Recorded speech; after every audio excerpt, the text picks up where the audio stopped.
Fairy Tale Friday. How to succeed in business. This story is 100% true.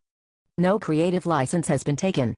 This happened last week here in Metropoland. Once upon a time, a blizzard struck Metropoland.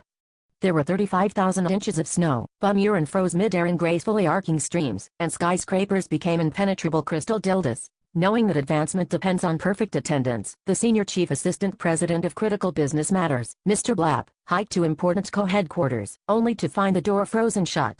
Already waiting there was Mr. Hering, the Associate Vice Administrator of Urgent Issues and Business Generalities, and Blap's competition for the title of Super Senior Vice Associate of Interdepartmental Priorities.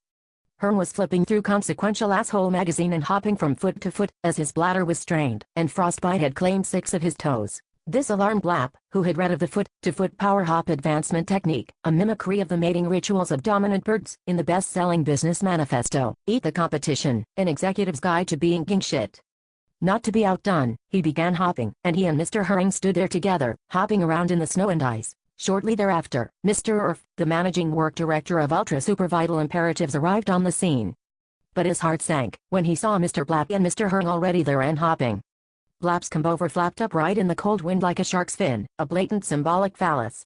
Outraged at the attack on his masculinity, Urf peeled up his toupee, so it stood erect, and began hopping from foot to foot, in line behind his 2 betters. After some time, the VP of Professional Management and Fiscal Affairs, Mr. Gork, and the honcho of managing obscure business derivatives, Mr. Slurg, and the senior technical expert of crucial central professional focus, Mr. Plob, arrived at Improtant Co., and each took his cue from the man before him, until a fidgety line had formed at the front door, of foot hopping, comb-over flapping, crotch adjusting, hand clapping, spinning in circles, tap dancing, nose picking, humming, farting, heroic overlord fuckheads of the business world. They never got into the building, but it was business as usual, and just as much was accomplished as on any other day.